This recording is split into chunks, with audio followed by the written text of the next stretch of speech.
नमस्कार, सुदर्शन न्यूज में आपका स्वागत है। मैं हूं मुकेश कुमार और आप देख रहे हैं जवाब तो चाहिए। जवाब तो चाहिए में आज हम बात करेंगे एक देश एक चुनाव पर। पूर्व राष्ट्रपति रामनाथ कोविंद जी ने कल महामहिम राष्ट्रपति द्रौपदी मुर्मू जी को 18,626 पेज से रिपोर्ट एक सौंपी है इस एक राज्य एक देश एक चुनाव के ऊपर।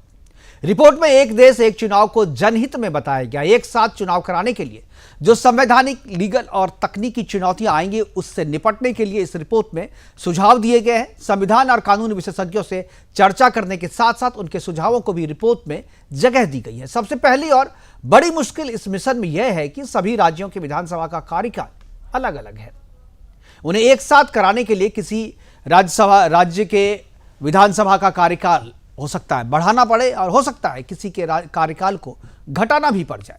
लेकिन जिनके कार्यकाल को बढ़ाया जाएगा उन्हें तो शायद आपत्ति नहीं हो, लेकिन जिनके कार्यकाल को कम किया जाएगा, घटाया जाएगा, उन्हें आपत्ति हो सकती है। और इस आपत्ति को भी एड्रेस किया गया है कि कैसे एक सर्वमान्य फार्मूला निकाला जाए और उसके तहत जो है इन आपत्तियों को दूर किया जा सके, ताकि जो दूसरे राज्यों के जो विधानसभा जो सरकारें चला रही है जिन राज्यों में, वहाँ के जो मुख्यमंत्री, वहाँ की जो पॉलिटिकल पार्टियां हैं, उनको किसी भी तरीके की आपत्ति नहीं हो। एक सर्वसम्मति किस तरीके से बनाई जा सकती है, इसका भी प्रावधान जो है इस रिपोर्ट में किया गया। फिर कार्यकाल बढ़ाने की एक संवैधानिक सीमा भी है। आप ऐसा नहीं है कि आप एक साथ कराने के लिए किसी विधानसभा का आप कार्यकाल बढ़ाएंगे, लेकिन 6 महीने से ज़्यादा आप एक बार में बढ़ा नहीं सकते। तो 6 महीने के भीतर में सारी चीज़ें हो जाए, इन सब की व्यवस्था भी की गई है। इससे किस तरीके से निपटा जाए इस चुनौती से, इसके प्रावधान भी इसमें किए गए हैं। इन सब रिपोर्ट में विस्तार से इस रिपोर्ट में इन सब पे चर्चा की गई। इसके अलावा लोकल बॉडी के चुनाव को भी इसमें शामिल किया गया। यानी एक देश एक चुनाव से मतलब लोग अभी तक ये समझ रहे थे सामान्य लोग की लोकसभा और विधानसभा के चुनाव एक साथ किए जाएंगे, लेकिन नहीं,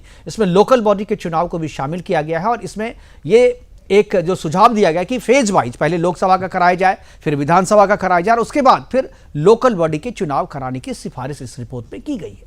रिपोर्ट में कहा गया है कि एक साथ चुनाव कराने से आर्थिक विकास में तेजी आएगी और महंगाई भी नियंत्रित होगी। कैसे होगी आर्थिक विकास में तेजी और महंगाई नियंत्रित कैसी होगी, आकाश जिंदल जी को आज मैं इस प्रोग्राम में जोड़ रहा हूं, वो आपको बताएंगे किस तरीके से ये महंगाई नियंत्रित होगी और आर्थिक गति किस तरीके से बढ़ेगी। एक साथ चुनाव कराने के लिए जो समय और संसाधन खर्च होंगे वो बार बार चुनाव कराने से कम होगा या ज़्यादा होगा, किस तरीके से कम होगा, किस तरीके से ज़्यादा होगा, क्या ये सारी चीज़ें जो है इस रिपोर्ट में दी गई है। क्योंकि 18,626 पेज की यह रिपोर्ट है। रिपोर्ट में एक साथ चुनाव कराने के लिए ज़रूरी मैन पावर, तकनीक और संसाधन की एडवांस प्लानिंग की ज़रूरत पर भी बल दिया गया है।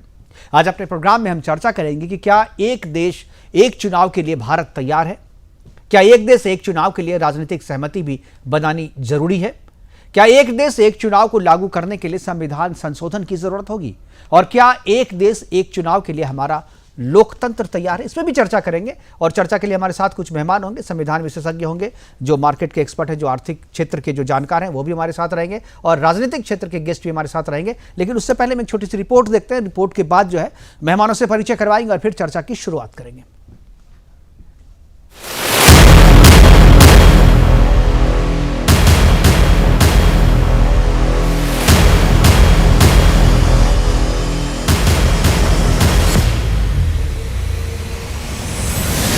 लोकसभा और राज्यों की विधानसभा सहित विभिन्न निकायों के एक साथ चुनाव कराने के मुद्दे पर रामनाथ कोविंद की अध्यक्षता वाली समिति ने आज एक राष्ट्र एक चुनाव पर अपनी रिपोर्ट राष्ट्रपति को सौंपी। आपको बता दें, 18,626 पन्नों की इस रिपोर्ट में 2 चरणों में चुनाव कराने की सिफारिश की गई है। पहले चरण में जहां लोकसभा और विधानसभा का चुनाव साथ कराने की बात कही गई, तो वहीं इस चुनाव के ठीक 100 दिन के भीतर निकाय के चुनावों को संपन्न करा लेने की सिफारिश रिपोर्ट में शामिल है।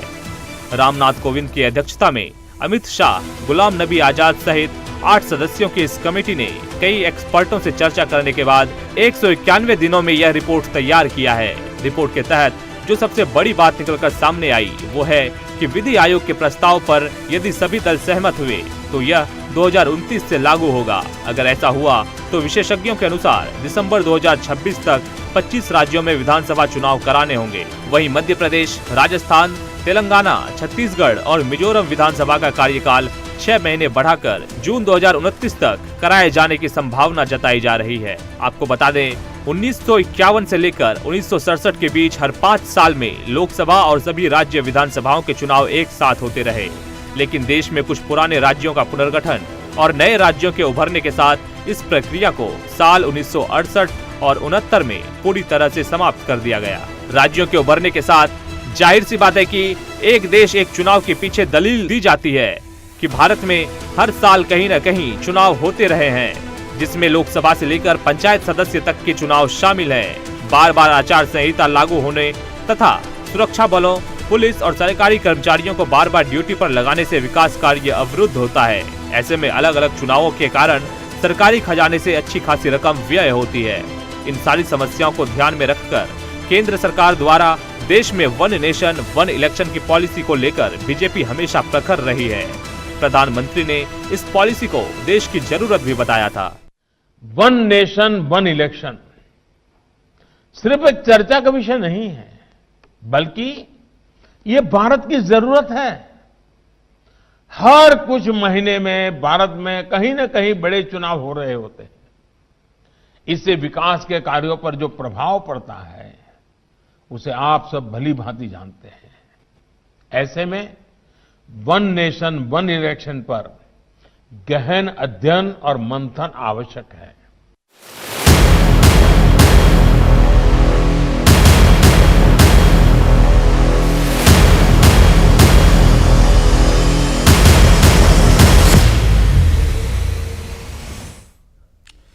तो वन नेशन वन इलेक्शन पर गहन अध्ययन और मंथन की जरूरत है और इसी गहन अध्ययन और मंथन के बाद 18,626 पेज की रिपोर्ट तैयार की गई है। और हालांकि पूरी रिपोर्ट अभी मैंने भी नहीं पढ़ी है, बहुत कम लोग होंगे जो इस पूरी रिपोर्ट को पढ़ेंगे, क्योंकि कल ही ये जो है पब्लिक डोमेन में आया है।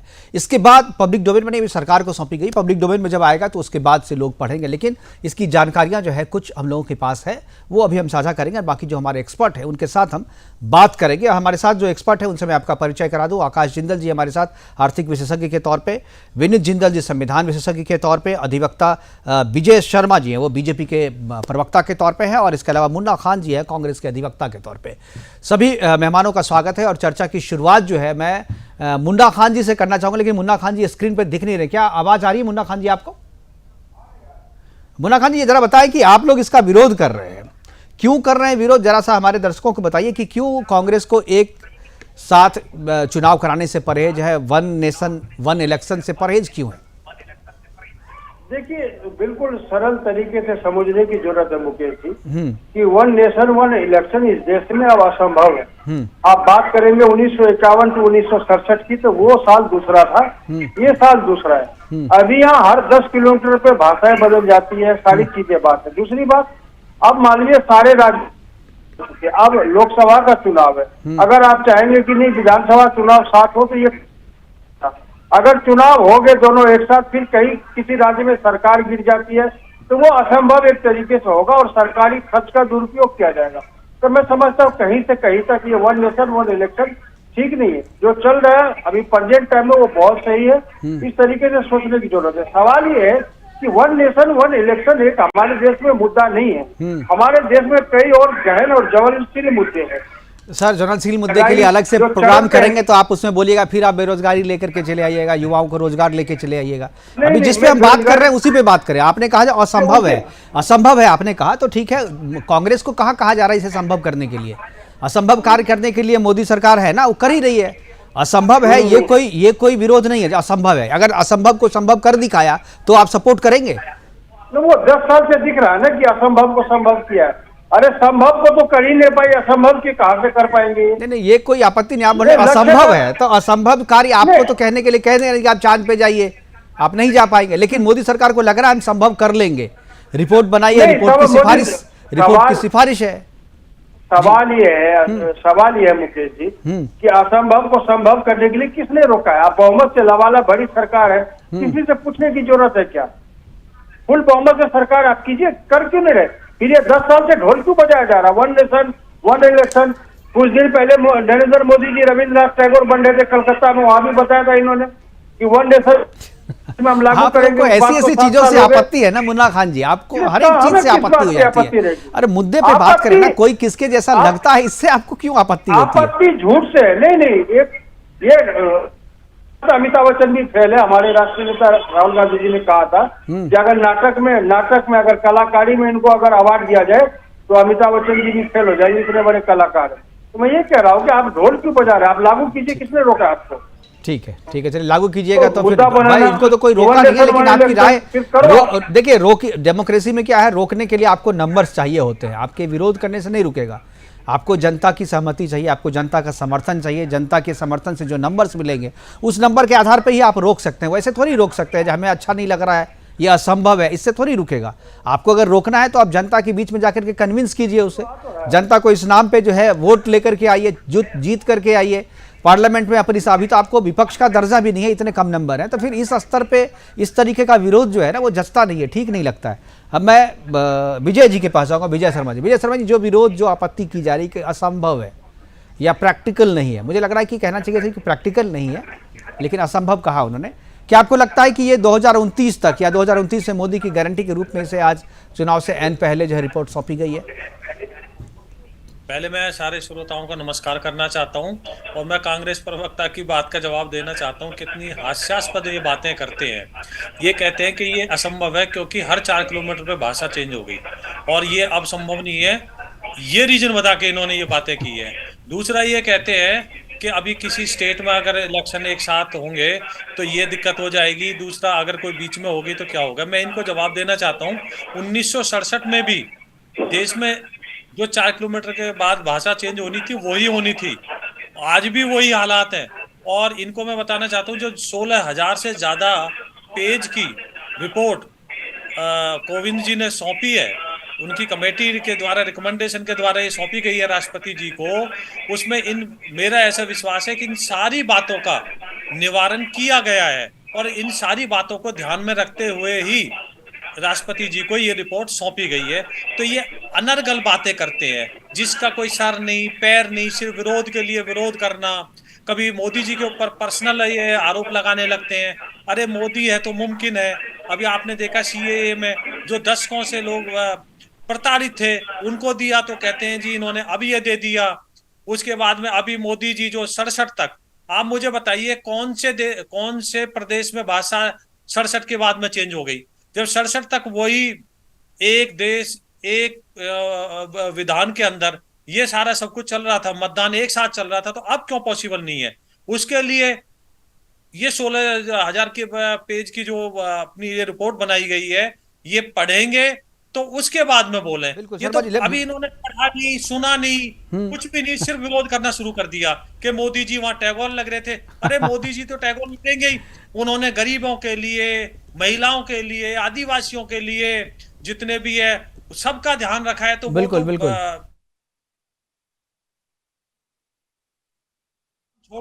पिछले 10 साल से हर स्टेट के अंदर इनको। मुन्ना खान जी, आपका विजुअल नहीं आ रहा, आपके कैमरे पे आपकी उंगली लगी हुई है, तो आप जरा उंगली हटाएंगे तो आपका विजुअल, आपके चेहरे का भी दीदार हो जाएगा हम लोगों को। तो आप जरा उंगली हटाइए तो फिर मैं आपका दीदार करूं। तो इससे पहले अब मैं विनीत जी के पास आऊंगा, लेकिन उससे पहले मैं जरा सा, आकाश जिंदल जी कुछ उंगली उठा करके, हाथ उठा करके बता रहे थे। आकाश जी, बहुत दिनों के बाद आपसे प्रोग्राम में मुलाकात हो रही है, पहले तो स्वागत आपको अलग से। और जरा बताएं कि 2 चीजें रिपोर्ट में कही गई है कि आर्थिक गति जो विकास जो है वो तेजी आएगी उसमें, और महंगाई नियंत्रित होगा। तो जरा हमारे दर्शकों को समझाएं कि ये किस तरीके से होगा, क्योंकि कंफ्यूजन लोगों को बहुत है। इकोनॉमी को बहुत बहुत फायदा होगा जी। सिंपल सी बात मुकेश जी, 2019 के लोकसभा इलेक्शन एस्टिमेट है, अंदाजा है कि शायद 60,000 करोड़ का खर्चा हुआ है। अब 2024 के लोकसभा इलेक्शन होने वाले हैं, यहां भी अनुमान है 1,20,000 करोड़ के संभावित खर्चे का।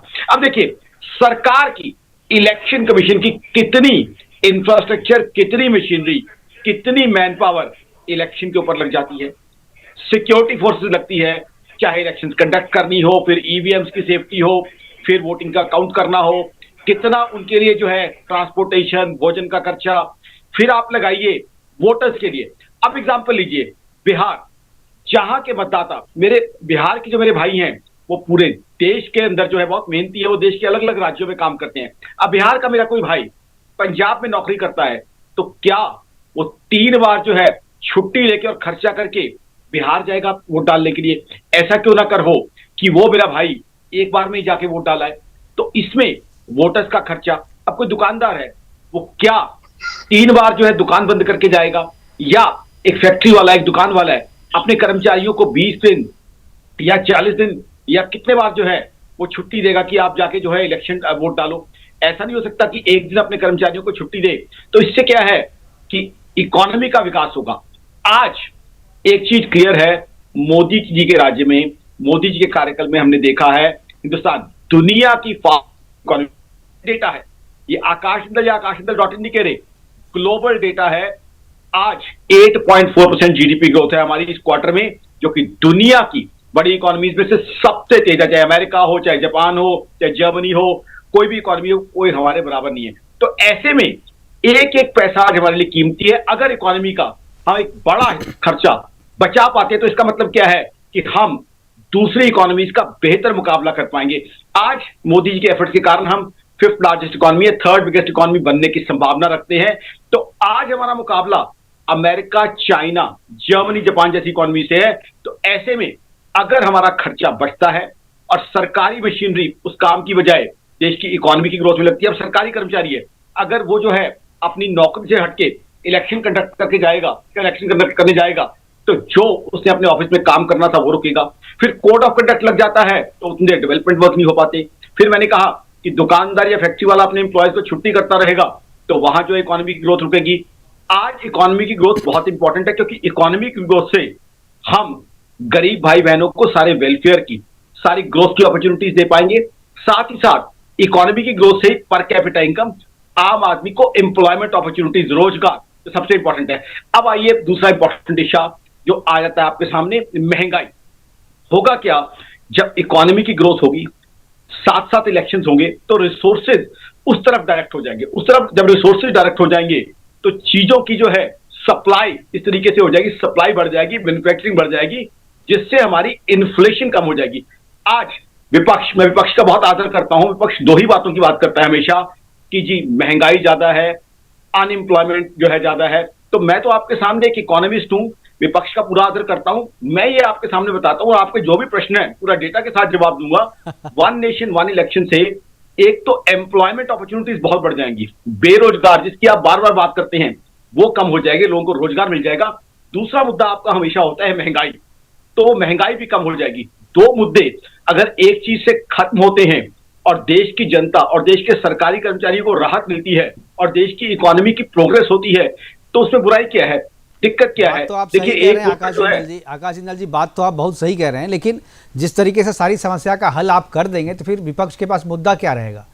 तो विपक्ष तो चाहता है कि वे मुद्दा विहीन कर रहे हैं। अब एक वन नेशन वन इलेक्शन करके इनका मेन मुद्दा ही आप खत्म कर देंगे तो ये तो विरोध करेंगे ना, तो इसलिए वो विरोध कर रहा है, क्योंकि ये बात ये भी समझते हैं, इनके यहाँ भी एक्सपर्ट है, जानकार लोग हैं इस बात को ये भी। मैं मुन्ना जी आऊँगा, मैं जरा सा एक बार मैं जिंदल जी के पास जाना चाहूँगा। विनीत जिंदल जी हमारे साथ हैं, संविधान एक्सपर्ट के रूप में है, वरिष्ठ अधिवक्ता है। जिंदल जी, क्या लगता है संविधान को संशोधित किए बिना ये प्रावधान लागू कराए जा सकते हैं? जिंदल जी आपकी आवाज नहीं आ रहा, जरा एक बार अनम्यूट करें अपने आप को। जी, संविधान में संशोधन की जरूरत बिल्कुल पड़ेगी मुकेश जी। उसके बिना ये वन नेशन वन इलेक्शन का जो हमारा सपना है वो शायद पूरा नहीं हो पाएगा। रीजन बहुत अलग अलग हैं, क्योंकि इलेक्शन को लेकर जो प्रोविजंस हैं हमारे कॉन्स्टिट्यूशन में, फिर राष्ट्रपति की शक्तियां हैं, इलेक्शन कितने समय में होगा, इस सब चीजों को जब तक बदला नहीं जाएगा तब तक ये पॉसिबिलिटी, ये सपना जिन लोगों का भी है, चाहे वो पक्ष हो, चाहे वो अभी हमारी मौजूदा सरकार हो, या जो लोग आम आदमी भी जो चाहते हैं, वो शायद सपना वो स्वीकार नहीं हो पाएगा। और आज पूरी आप देखेंगे डिटेल रिपोर्ट जो है, जो रामनाथ कोविंद जी की अध्यक्षता में जो कमेटी ने दी है, उसके अंदर बहुत स्पेसिफाई किया गया है हर एक चीज को। मुझे नहीं लगता कि कोई ऐसी चीज, लंबी रिपोर्ट है, मुझे नहीं लगता कि कोई ऐसी चीज उसमें छोड़ी गई कि क्या कमी या क्या किस तरीके से वो इलेक्शन कंडक्ट होगा, कैसे उसका इम्प्लीमेंट होगा, क्या संशोधन की जरूरत है, क्या नहीं है, सब चीजें बिल्कुल संविधान संशोधन की बात है। लेकिन एक चीज मेरी चिंता जो मैं अपनी पर्सनली बात करूं, जो मुझे जो एक चीज लग रहा है, क्योंकि मैं भी इन तरह की चीजों में काफी इंटरेस्ट रखता हूं और काफी मैं इस पे रिसर्च भी करता रहता हूं, लेकिन मुझे लग रहा है कि जिन वजहों से 68 के बाद से वन नेशन वन इलेक्शन खत्म हुआ था, वो वजह तो अभी खत्म नहीं हुई है। तो फिर ये वन नेशन वन इलेक्शन आगे कैसे सक्सेस होगा? जैसे मान लीजिए विधानसभा चुनाव को आप पहले कर लेंगे, 6 महीना आगे पीछे करके सब एक साथ चुनाव करा लेंगे, लेकिन क्या आप इस बात की गारंटी देंगे कि कोई भी विधानसभा में जो है वो गिरेगी नहीं सरकार? क्या कभी राष्ट्रपति शासन लागू नहीं होगा? तो वैसी स्थिति में आप क्या, अगर मान लीजिए 6 महीने के बाद ही सरकार गिर गई, तो क्या आप क्या 4.5 साल तक राष्ट्रपति शासन लगा के रखेंगे या फिर से चुनाव करवाएंगे? तो ये तो संवैधानिक व्यवस्था, जो आपके लोकतांत्रिक जो अधिकार है लोगों का, जो अपना स्ट्रक्चर है, ये कैसे एड्रेस किया जाएगा? क्योंकि ये तो संभव इस 68 के बाद, जो 68 से पहले एक साथ हो रहे थे, क्योंकि उससे पहले राष्ट्रपति शासन नहीं लगा था, नए राज्य नहीं बने थे। और एक चीज ये भी है कि नए राज्य बनने की संभावना भी तो इसमें छीन होगी, तो फिर उसका प्रावधान कैसे होगा? क्या नए राज्य मान लीजिए पहली बार बनाए तो आप उसको 6, जैसे अभी जम्मू कश्मीर की बात कर लें आप, तो 3 आपने यूटी बनाया है, अगर उसको जिस दिन भी आप स्टेट बनाएंगे, इलेक्शन कराएंगे, तो क्या 5 साल यहाँ जब पूरा होगा उसी के आसपास बनाएंगे? तो ये सारी जो दिक्कतें हैं, क्या, मैंने अभी रिपोर्ट नहीं पढ़ी है, मुझे लगता है कि जो लोग बना रहे होंगे, एक्सपर्ट होंगे, उनके दिमाग में भी ये चीज़ें आई होंगी। लेकिन मैं चाहता हूं कि आप लोग जरा सा, अभी आकाश जी भी कह रहे थे कि अच्छा ठीक है, अच्छी बात है। आकाश जी की एक चीज़ से मैं सहमत नहीं हूँ, जैसे आपने कहा जी कि दुकान बंद करके बार बार जाना पड़ेगा। अक्सर चुनाव छुट्टी के दिन किया जाता है, तो बार बार दुकान बंद करने की जरूरत नहीं होती है। जितने भी चुनाव हैं, जितने ज़्यादातर चुनाव जो हैं वो छुट्टी के दिन होते हैं, तो उसमें वो ज़्यादा हर्डल जो है मुझे नहीं होगा। लेकिन मुझे लग रहा है कि क्या एक साथ चुनाव कराने से ये गारंटी होगी कि कोई भी सरकार बीच में नहीं गिरेगी? अब बीच में गिरेगी तो उसके लिए क्या राष्ट्रपति शासन लगाएगा या फिर चुनाव बीच में नहीं कराएंगे? क्या करेंगे आप, जिंदल जी? जी मुकेश जी, इस चीज के बारे में रिपोर्ट के अंदर पूरा मैंने कहा पहले ही कि जो जितने भी मेंबर्स थे कमेटी ने बहुत प्रिसाइज मैनर में सब चीजों को, बहुत डेलिकेटली सब चीजों को एनालाइज किया है, और इस चीज को लेकर भी उसके अंदर प्रोविजन दिया गया है। यदि किसी परिस्थिति में कोई सरकार गिरती है, अविश्वास प्रस्ताव से गिरती है या किसी और कारणवश गिरती है, तो उस परिस्थिति में जहां पे चुनाव की आवश्यकता है वहां चुनाव कराने का प्रोविजन रखा गया है। लेकिन वो जो सरकार बनेगी वो उतने समय के लिए ही बनेगी जो समय उसका बाकी होगा, पूरे 5 साल के लिए वो सरकार नहीं होगी। ये प्रोविजन उसमें दिया गया है, लेकिन वो स्पेशल प्रोविजन तो पहले भी है ना, ये प्रोविजन तो पहले से है, सर्कमस्टांसेस के लिए। नहीं, सरकार अगर गिर जाती है बीच में तो चुनाव होके ही 5 साल, अगर चुनाव नहीं होता है तो फिर तो बचे हुए कार्यकाल के लिए होता है वो। जी जी नहीं, चुनाव देखिए, अगर सरकार गिरी तो री इलेक्शन की ही बात करी जा रही है। जी, आप ये कह रहे हैं कि अगर सरकार गिरी और री इलेक्शन हुआ तो उसका पीरियड जो है 5 साल के लिए नहीं होगा, बचे हुए समय के लिए होगा, बचे हुए समय के लिए होगा। और यही बात अगर कोई नया राज्य बनता है तो उस नए राज्य के लिए भी यही बात एप्लीकेबल होगी, जिससे कोई भी कंफ्लिक्ट इलेक्शन प्रोसेस को लेकर कोई भी कंफ्लिक्ट किसी चीज में ना रहे, और अगला जो भी इलेक्शन होगा वो सभी राज्यों का और सभी जहां पे सरकार गिरी या कोई नया राज्य बना उसका इलेक्शन साथ में हो। देखिए, तो इसके लिए तो आपको संविधान के उन प्रावधानों को चेंज करना होगा जो 5 साल के लिए कोई विधानसभा का चयन आप करेंगे कि 5 साल की तो सीमा जो है उसको खत्म करनी पड़ेगी आपको। मैंने बोला कि बिना संविधान संशोधन के ये जो पूरा मसौदा जो पेश किया गया है ये पॉसिबल नहीं है। इसीलिए धारा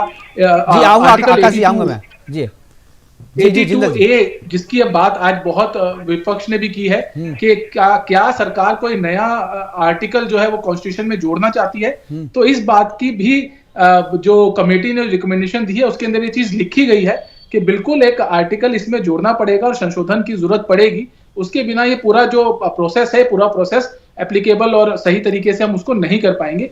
अब देखिए, विपक्ष का अपना एक कहें कि हम अपना प्रोवोकेटिव है वो अपनी बात रखें, बिल्कुल रखें। और मैं कहूंगा कि बहुत अच्छी चीज है कि मोदी जी की सरकार ने ये इलेक्शन से पहले इस चीज को कहें या कमेटी ने अपनी रिपोर्ट दे दी है, क्योंकि अब जो इलेक्शन होगा उसमें उस इलेक्शन में एक चीज दिमाग में लोगों की ये भी रहेगी कि वन नेशन वन इलेक्शन के ऊपर एक मुद्दा ये भी रहेगा, बहुत ज्वलनशील मुद्दा है, लोग क्या चाहते हैं इस चीज के ऊपर भी यहाँ पे मैं कहूँ एक पब्लिक ओपिनियन की अगर हम बात करें, मुझे लगता है कि वो भी शायद रहेगी। हाँ बिल्कुल, पब्लिक ओपिनियन में चाहिए, क्योंकि लोग असल में आप लोकतंत्र में हैं, लोग क्या चाहते हैं उसके हिसाब से चलना चाहिए, और विपक्ष क्या चाहता है वो लोग अगर चाहता है और विपक्ष अगर लोग की आवाज बनता है तो लोग भी इसको सुनेंगे, सरकार भी इसको। आकाश जी जरा अपनी बात पूरी कीजिए।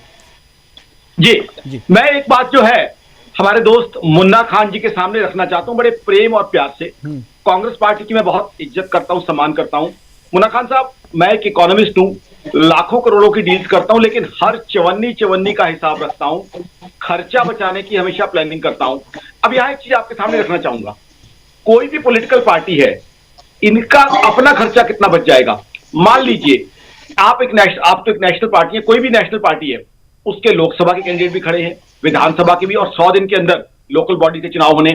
एक ही पोस्टर पे नेशनल पार्टी कोई भी हो, वो एबीसी, उसका जो है ब्रांडिंग होगी, उसका जो है पब्लिसिटी होगी, नीचे लोकसभा के कैंडिडेट कौन है, विधानसभा के कैंडिडेट कौन है, और आपके जो है म्युनिसिपैलिटी कैंडिडेट कौन है, वो डिस्प्ले कर सकते हैं। सिमिलरली आप एक जनसभा करेंगे, जनसभा करने में भी खर्चा होता है, वहीं पे आपके जो लोकसभा के कैंडिडेट है, विधानसभा के कैंडिडेट है, सरपंच के कैंडिडेट है, वो पेश हो सकते हैं। एक गाड़ी हायर करेंगे, तीनों की पब्लिसिटी होगी। तो यहां बात सिर्फ देश का खर्चा बचाने या वोटर का खर्चा बचाने की नहीं, मेरे हिसाब से एज एन इकोनॉमिस्ट और फाइनेंशियल एक्सपर्ट मैं ये सोच रहा हूं कि इससे पार्टियों का भी जो है खर्चा बचेगा, कैंडिडेट्स का भी खर्चा बचेगा। तो कहीं ना कहीं आकाश जी, आपने सबका खर्चा बचा दिया और मीडिया का खर्चा काट के सबका खर्चा बढ़ा रहे हैं। अगर 3 बार चुनाव होंगे तो 3 बार एडवर्टीजमेंट मिलेगा मीडिया वालों को। अब एक ही बार चुनाव करेंगे तो एक ही बार मिलेगा। तो आप घाटा जो हो रहा है मीडिया वाले को, ये भी तो आप जोड़िए उसमें। इसको कंपनसेट कैसे किया जाए? क्या इसको एड्रेस किया गया है इस रिपोर्ट में? देखिए, इसको इस रिपोर्ट में तो नहीं एड्रेस किया गया। मीडिया जो है देशभक्ति का काम करता है, और खासकर मैं अपनी बात नहीं कर रहा हूं सर। ये बहुत लोग पैसे के लिए जो मीडिया करे वो तो बंद कर देंगे आप तब। ये देशभक्तों का चैनल है, ये तो देशभक्ति के लिए। मेरे चैनल में तो कोई फर्क नहीं पड़ेगा, लेकिन मैं कह रहा हूं कि बाकी जो मीडिया है, तो इसका मतलब मीडिया हाउस बंद करवाएंगे आप? मैं नहीं, जब इकोनॉमी बढ़ेगी और इकोनॉमी तरक्की करेगी तो मीडिया के पीछे पीछे एडवर्टाइजर आएंगे लाइन लगा के कि इकोनॉमी इतनी बढ़ रही है, कंजम्पशन इतनी बढ़ रही है, देश की पर कैपिटा इनकम। एक दरवाजे तो आपने बंद किया ना, कम से कम एक दरवाजा तो बंद कर दिया ना मेरे ख्याल से। विजय शर्मा जी को मैं चाहूंगा जी इस पे अपनी प्रतिक्रिया दें। विजय शर्मा भी वकील भी है, अधिवक्ता भी है विजय शर्मा जी, और बीजेपी के प्रवक्ता भी है। मैं आकाश जी की बात से सहमत हूँ, जो इन्होंने पहले अपनी बात रखी थी कि देश में टाइम बचेगा, पार्टियों को सब कुछ करने की। एक बात इसमें रह गई कि अगर कहीं भी इलेक्शन होता है, किसी भी स्टेट में होता है, सेंटर में होता है, तो आचार संहिता लग जाती है। और आचार संहिता लगने से जो विकास कार्य वो रुक जाते हैं, क्योंकि उसमें कोई किसी नए काम को आप शुरू नहीं कर सकते। और सारी जो स्टेट मशीनरी है वो सारी की सारी चुनाव जो है शांतिपूर्ण तरीके से, निष्पक्ष तरीके से कराने में लग जाती है। अब आप देखें कि पंच, सरपंच, ब्लॉक समिति, जिला परिषद, एमएलए, आपका पार्षद, न्यायपालिका में दूसरे होते हैं, उसके बाद में एमपी के इलेक्शन हो गए।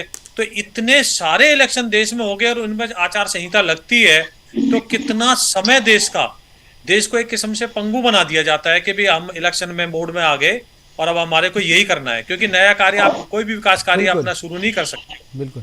तो मैं तो ये कहना चाहता हूँ कांग्रेस प्रवक्ता को कि इनके माध्यम से ये अपने जो है जितने इनका शीर्ष नेतृत्व है उनको ये अपनी सद्बुद्धि दें कि जो भी अच्छे कार्य मोदी जी कर रहे हैं उसमें रोड़ा ना अड़ाएं किसी भी तरह का। और आज देश में वो काम जो देश के लिए बहुत जरूरी है, एक गरीब के थाली में भी पैसा जाएगा अगर ये पैसा बचेगा तो कितना स्टेट का, सेंटर का कितना पैसा बचेगा। तो इनको भगवान सद्बुद्धि दे। जी मुन्ना खान जी बताइए, अपने शीर्ष नेतृत्व को आप ये कन्वे करेंगे? मुन्ना खान जी, क्या आवाज आ रही है आपको? मुझे लगता है कि आवाज हाँ, मुन्ना खान जी आवाज अगर आ रही है तो जरा बताएं। सारे सवाल आपसे हैं कि शीर्ष जी बताएं मुन्ना खान जी, कुछ बोलना चाह रहे थे आप? और जो शीर्ष नेतृत्व को सजेशन दिया है बीजेपी के प्रवक्ता, जिस तरीके से मुकेश जी खर्चे के ऊपर बात हो रही थी, देश के लिए बात हो रही थी, देश हित के लिए बात हो रही थी, तो मैं बता दूं देश में ऐसे प्रधानमंत्री भी थे, पूर्व प्रधानमंत्री हमारे श्री लाल बहादुर शास्त्री जी, जब वो शपथ ग्रहण किए प्रधानमंत्री पद की तो उनके वाइफ ने कहा कि देखो जी आपके कपड़े फटे, 2 जोड़े कपड़े सिलवा लो। बोला नहीं, जब तक हमारे देश के जनता पे बदन पे अच्छे कपड़े नहीं होंगे तो मैं अच्छे कपड़े नहीं सिलाऊंगा। वहीं दूसरे प्रधानमंत्री जिनके कपड़ों में सिर्फ 64 करोड़ रुपया खर्च हुए, 64 करोड़ रुपए खर्च, 1,38,000 करोड़। मैं एक चीज समझाता हूँ आपको। मैं आपकी बात मान गया, मैं आप सुन तो लीजिए। ये चर्चा प्रधानमंत्री के खर्चे को बचाने या कम करने की नहीं है, देश का खर्चा बचाने की। बचत के मैं जवाब दे रहा हूँ ना। ये डाटा हमारा नहीं है, ये सरकारी डाटा है। ये देखिए सरकारी डाटा है। ठीक है आप कह रहे हैं, सरकारी डाटा। विजय जी जवाब दे देंगे आपका। ठीक है, 1,38,000 करोड़ रुपया खर्च सिर्फ मोदी के फेस चमकाने में, 64 करोड़ रुपया खर्च सिर्फ उसके कपड़े बदलने में। ये 5 साल का डाटा है, 10 साल के नहीं, 5 साल। और वहां आप बात करते हो बचत की, 1 नेशन 1 इलेक्शन हो और देश में महंगाई कम हो। क्या ऐसे महंगाई कम होते हैं? चलिए ठीक है, आप महंगाई कम करने का सुझाव मेरे ख्याल से अर्थशास्त्री दें तो ज्यादा बेहतर है। वो एक्सपर्ट है ना, वो देंगे। वो जब कह रहे हैं तो फिर आपको क्यों लग रहा है ऐसा नहीं है? और प्रधानमंत्री के कपड़े और कम खर्चे की बात नहीं हो रही है, एक बड़े लेवल पे बात हो रही है कि देश में चुनाव का खर्चा कैसे बढ़ाया जाए, कैसे कम किया जाए। चुनाव के खर्चे को कम करने की बात हो रही है, ना कि किसी पर्सनल प्रधानमंत्री की। ठीक है, उस पर अलग से चर्चा करेंगे, उस पर अलग से चर्चा करेंगे, आपकी आपत्ति। लेकिन अभी जो है ना, चुनाव को लेकर के जो खर्चा हो रहा है ना, उस पर बात हो रही है। बीजेपी के प्रवक्ता जवाब दे रहे हैं आपका, विजय जी। मुन्ना खान जी, मुझे बताइए, हमारे यहाँ एक अर्थशास्त्री और एक विशेषज्ञ बैठे हैं, दोनों ने एक साथ चुनाव के फायदे गिना दिए और ये भी बता दिया कि देश का पैसा कैसे बटेगा, देश का जो अपना ताकत है वो कैसे बचेगी। हमारी जो जितनी भी सिक्योरिटी फोर्सेज हैं वो निष्पक्ष चुनाव कराने में लग जाती हैं। तो इसमें आप ये तो बताइए, तर्कसंगत कोई बात तो कीजिए कि इस इलेक्शन को अलग अलग समय पे कराने के क्या फायदे हैं। आप मोदी जी के कपड़ों पे आ जाते हो, उनकी जाति पे आ जाते हो। आपको शर्म आनी चाहिए कि आप जो है उनके ऊपर व्यक्तिगत हमले करते हो, कभी किसी तरह की बातें करते हो, कभी कभी उनको कहते हो वो ऐसे लग रहे थे। तो आप मुद्दे पे आइए ना, आप बताइए। हमें क्यों है? मुन्ना खान जी, बात सही है ना, आप बताइए कि नहीं, एक साथ चुनाव कराने से बेहतर है अलग अलग टाइम में चुनाव कराना। तो उसके लिए तर्क दीजिए आप ना, क्यों अलग अलग चुनाव कराना जो है वो बेहतर है एक साथ चुनाव कराने से। ठीक है, आकाश जी कुछ बोलना चाह रहे हैं। आकाश जी, देखिए मुकेश जी, आप देश के टॉप पत्रकारों में से एक है, सारा देश आपका सम्मान करता है। एक चीज मैं कांग्रेस को पूरे सम्मान के साथ बताना चाहता हूं। अभी ये बात कर रहे थे देश में महंगाई की, तो मेरे भाई मुन्ना खान जी के सामने मैं डेटा रख दूं। अभी सीपीआई इन्फ्लेशन आरबीआई के कंफर्ट लेवल में है, ये करंट डेटा है सर, 5.09% के करीब है, 4 से 6% का। तो ये ना कहें कि महंगाई बढ़ी हुई है। दूसरा, जीडीपी ग्रोथ 8.4% है सर, दुनिया की बड़ी इकोनॉमी से फास्टेस्ट। मेरे भाई, आप कोई भी कंट्री चूज कर लीजिए दुनिया में, चाहे अमेरिका, चाहे चाइना, चाहे जापान, चाहे जर्मनी, चाहे श्रीलंका, चाहे नेपाल, पाकिस्तान, कोई भी 190 में से कंट्री चूज कर लीजिए और हमारे हिंदुस्तान के सामने उसका डेटा कंपेयर करने को रखिए। मैं आपको ओपन चॉइस देता हूं, हमारा हिंदुस्तान दुनिया की फास्टेस्ट ग्रोइंग इकोनॉमी है बड़ी इकोनॉमीज में से। तो आज की तारीख में कृपया ये बात ना कहें कि मोदी सरकार इकोनॉमी को कैसे मैनेज कर रही है। मेरा तो किसी पॉलिटिकल पार्टी से कोई कनेक्शन नहीं है।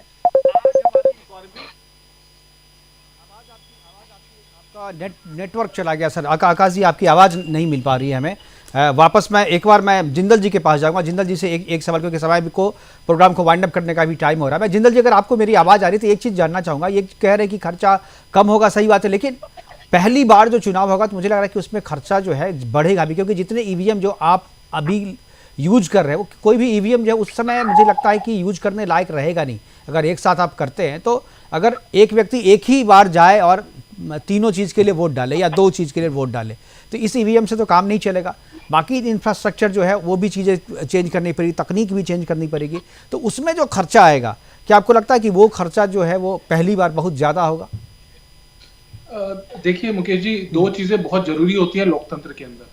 पहला कि लोकतंत्र तब माना जाता है जब मैक्सिमम पॉपुलेशन जो है देश की वो वोटिंग करे। बिल्कुल। अब मुझे लगता है कि इस वन नेशन वन इलेक्शन का सबसे पहला और सबसे मुख्य जो विशेषता है वो यही है कि जो लोगों की परसेंटेज वोटिंग की बहुत बढ़ेगी, इस चीज से लोगों की इन्वॉल्वमेंट बढ़ेगी, लोगों का वोट डालने का जो मादा है वो बढ़ेगा।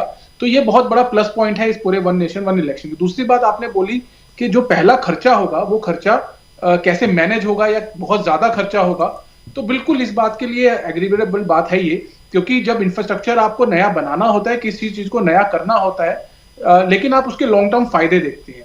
इस चीज को भी जो कमेटी है उसने अपने रिपोर्ट में लिखा है कि वो इलेक्शन कमीशन से इस बात का डिस्कशन होना चाहिए कि क्या क्या चीजों की जरूरत होगी, कितना उस चीज को करने के लिए एक्सपेंडिचर होगा और क्या वो फिजिबल है या नहीं है। देखिए, जो रिपोर्ट आई है वो रिपोर्ट आई ही इसीलिए है कि पक्ष विपक्ष और लोग, जनता इस चीज के ऊपर डिस्कशन करें, इस चीज के बारे में सोचें और इस चीज के ऊपर एक प्रिस्क्राइब पिक्चर आए सबके सामने कि कैसे ये चीज पॉसिबल होगी। तो ये मुझे लगता है कि हम लोग भी यहाँ बात कर रहे हैं, हर आदमी का अपना व्यू पॉइंट हो सकता है, लेकिन मैं पूरे इस मामले में कहूंगा कि बहुत अच्छा स्टेप है और जो भी इन्वेस्टमेंट इस मामले बिल्कुल बिल्कुल सर, बहुत अच्छा स्टेप है और जो भी इन्वेस्टमेंट होगा सरकार उसके लिए तैयार है और देश भी सक्षम है इतना इन्वेस्टमेंट करने के लिए। और मुझे लगता है कि अगर अच्छे के लिए, देश के अच्छे के लिए, लोकतंत्र के अच्छे के लिए, हमारे और आपके अच्छे के लिए अगर कोई फैसला देश करता है, सरकार करती है, तो उसका हमें स्वागत करना चाहिए। हमारे साथ जुड़ने के लिए जिंदल जी आपका, आकाश जिंदल जी आपका, विनीत जिंदल जी आपका, मुन्ना खान जी आपका, और हमारे साथ जो बीजेपी के प्रवक्ता जुड़े थे विजय शर्मा जी, उनका भी बहुत बहुत धन्यवाद। आप जुड़े और अपनी अपनी बातें साझा की, लेकिन ये बात यहीं पर खत्म नहीं हुई क्योंकि एक महत्वपूर्ण चर्चा है, एक महत्वपूर्ण फैसला है और इसके लिए चर्चा और भी होगा क्योंकि अभी रिपोर्ट आई है। रिपोर्ट के रिकमेंडेशंस क्या है, अभी बहुत कम चीजें जो है वो पब्लिक डोमेन में आई है। जब विस्तृत रिपोर्ट लोग पढ़ लेंगे उसके बाद इस पे चर्चा भी होनी चाहिए और विपक्ष की भी राय लेनी चाहिए और आम जनता, क्योंकि अल्टीमेटली ये लोकतंत्र का पर्व है। लोकतंत्र का पर्व बार बार हो या एक ही बार इस पर्व को मना लिया जाए 5 साल में, इस पे चर्चा होनी है, इसलिए इसमें लोगों के राय को जानना भी काफी जरूरी है। फिलहाल अभी के लिए इतना ही, दीजिए इजाजत, नमस्कार।